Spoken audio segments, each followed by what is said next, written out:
Alright guys, welcome back to B-Man Cars. And first of all, I gotta thank everybody for all the support and all the questions and comments in the other videos. And I went ahead and I'm going to do another upgrade in this thing. I guess you can say elimination and upgrade. So let me just start off with explaining to you guys what I've been doing. And I kind of wanted to do this a little work before I show this to you guys. Now what I did, obviously, as you guys can see, the reservoirs here are gone. I took those out because I was doing an elimination of this power steering pump, which is pretty much in this case a tandem power steering pump. And the tandem part, obviously, because it takes care of the ABC fluid and the power steering. So let me show you guys the reservoir that I took out right here. So it sits just like so. This is the driver's side right here. That was for the ABC pump, or the ABC reservoir, and this is for the power steering. Now this is going to be eliminated. This is just going to get capped off. Took the hose out for this. This one goes right there. There's the other hose. Some of the hardware that came out, these things were a pain in the butt to take out. There's a couple of those, and I'll show you where those go. And whoever did the power steering pump on this before, they basically just lost the bolts, and they had this thing from somewhere else in there. This thing, it was so loose, I actually undid it with my fingers. And these things were, one of these were lost because of the mount for the reservoirs. So this is just the electric cable. Some of the tools, you're gonna need a bunch of tools. I mean, this isn't a 1 to 2 hour job. I mean, it's gonna take you a few hours. And I haven't ordered the other pump yet. The reason being is I wanted to actually take this one off and match the holes with the pump that I'm going to be going with. Now, doing a lot of research, you can actually remove this, eliminate, seeing that I did eliminate all the ABC hydraulic system. That's out of the way. So now I don't need this tandem pump. And as you guys can see, it's been leaking from all over. I mean, it was leaking a lot. So that's why I'm eliminating this and getting a brand new pump. But that one's not going to be a tandem pump. It's actually going to be just for the power steering, and it's going to be half the size of this one. So it's going to be right here, but it will be about that big. And if I've researched it correctly, and the professionals and the backyard mechanics who've been doing this like me, they all kind of had the same idea of putting what they said was a 2003 to 2006 E500 or E350 power steering pump, and that should bolt up right on, and the belt lines up, the pulley for the belt, exactly where it is. So I'm pretty sure I'm gonna go that route, but first of all, I wanted to take this off and show it to you guys what it looks like. So I mean, the stuff that you need to take off is, obviously, there's a couple of mounts here for the bracket for the reservoirs that needs to come off. There's a electric connector that goes right there, that needs to come off, which is right here. That just pops out. One of the hose from the reservoir goes here, the other one goes here, so those need to come off. The hardest one that I need to take off was right here out of these two. This is one of those golden nuts that you saw with a hole in it. This one does take a 22 flare wrench, and the reason I took the reservoirs off because I could have a better angle for that. That's the other one. And right on this cylinder, this gold cylinder, there's another one, an 18-inch that goes here, another one of those big nuts that go there with a hose connected to it. The other thing, right in here where I'm pointing, all the way in the back, you have to reach, there's the hardest part where there's a nut that you have to take off.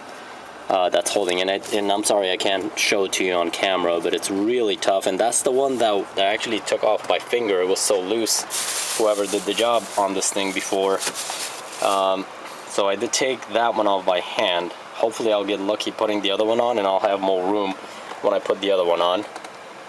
Now that one is one of the bolts that's holding this thing. There's two more bolts right in here.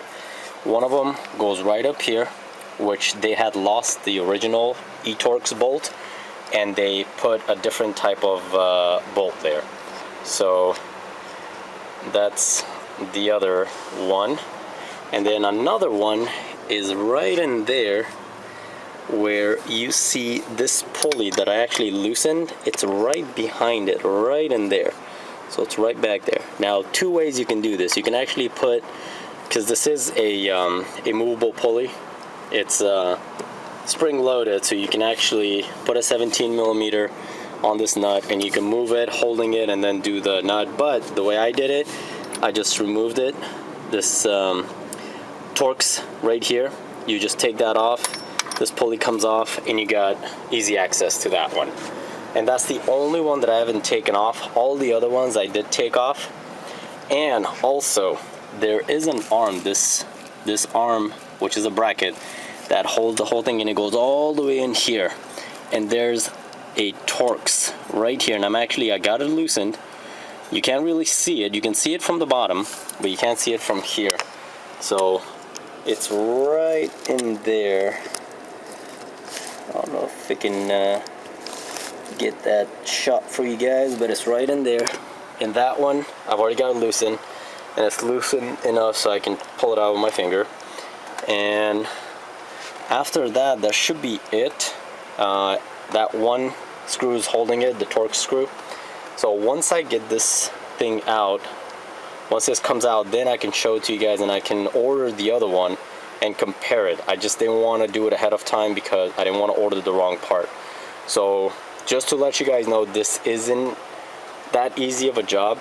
Yeah, you're gonna bust a few knuckles. You're gonna just take your time, do your research, have the tools ready, because I actually had to go and buy a couple of wrenches for it because I didn't have, for some reason, a 22, I think.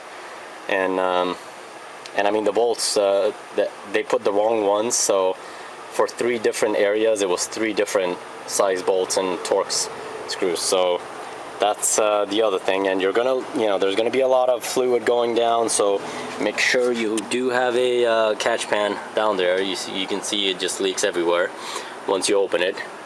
And to take out the fluid from the reservoir, what I did was I actually used a syringe and one of these 1/4-inch pipes. I mean, I just like stuck it to the syringe just like that, and just started, pulling it out. It takes a little bit of time, but I did it slowly. It wasn't that big of a deal. But yeah, these are the things that I was telling you guys about, and these were pretty old. I don't think these crush rings were even changed, because you're supposed to change these every time you take them out. At least I do. So one of these helps a lot. These finger ratchets, you can use just your fingers. Breaker bars, I mean, you're gonna need a set of these eTorx, which helps. And I did have to go to Hard Crate and get this set of these long wrenches. So yeah, I mean, so far I'm at the state of just taking this off. And one other thing, couple of other things. These are the filters. This one was for the ABC pump, or the ABC reservoir, and this one came out of the power steering. I did put plastic covers, so I didn't want any dirt or anything going on there, since I had the reservoir off. And the other thing, you do want to take off both of the belts, the supercharger belt and the other belt, the serpentine belt. That makes this a lot easier. Obviously you need to get in here, I mean, as I did. So I am going to capture more of the video with me taking this out, but this was pretty much useless. This was my other step into, after eliminating the ABC suspension, doing this is going to be pretty much my next next thing to do, because half of this is useless to me. and all the hoses that go for the ABC fluid all around the car, I'm eventually going to eliminate all of those. And that's about, I'm going to say about a 60 pound, maybe 50 pound at least, of just useless you know, metal that's just all around the car. So I don't need them. I'm just gonna take care of those. The pump's gonna come out. So far I've done this with the power steering pump, and I'll post up another video just explaining and taking this thing actually off, and then we can order the part for it. I think that way, you know, it will be safer for me to order the part after I've seen, you know, what kind of setup I have, and that way I can actually clean out all this thing with some brake cleaner fluid, and we can, I guess, go from there. So let me know what you guys think, and if I done something wrong, or you know, if I did something right and this helped you guys, let me know in the comments. Again, thank you guys for all the comments, for all the questions that I get, and I'll try to answer all the questions, you know, as soon as possible. But it's just been hectic. We got hit with a storm, and now we got the heat wave just came in, and it's just been really hard to work outside. So as you guys can see, I don't have a cover, you know, out here for this thing. So yeah, we'll do this thing. And just to let you guys know, doing a little bit of research and some other people saying how much this job costs in dealership, just to change out a pump, it's about a $2,000 job. So just to change out the pump. Now when you do that, the dealership will always want you to change out the fluid and do a fluid flush, which is, I believe, another $2,500 job, because they have to balance it, they have to put new fluid, and they'll charge you an arm and a leg. So you're looking at probably at a $4,000, at least a $4,000 job at a dealership. So let's see if we can get this thing done, you know, with less than $200, because I think the pump that I'm gonna get, it's about $150 to $200. Maybe $250 at the most. But doing all this job, and then I'm pretty sure I'm gonna get, you know, new belts. Those are gonna get done. Bought some filters for those are gonna get done, and we'll clean this up a little bit more, and you guys are gonna see in the next video. All right, thanks again for coming with me, and you know, hopefully learning something, and because I'm learning every day as I go. So everything I open in this thing and everything I research on, I learn something. So hopefully this helps, and thanks again for watching. We'll see you guys in the next one.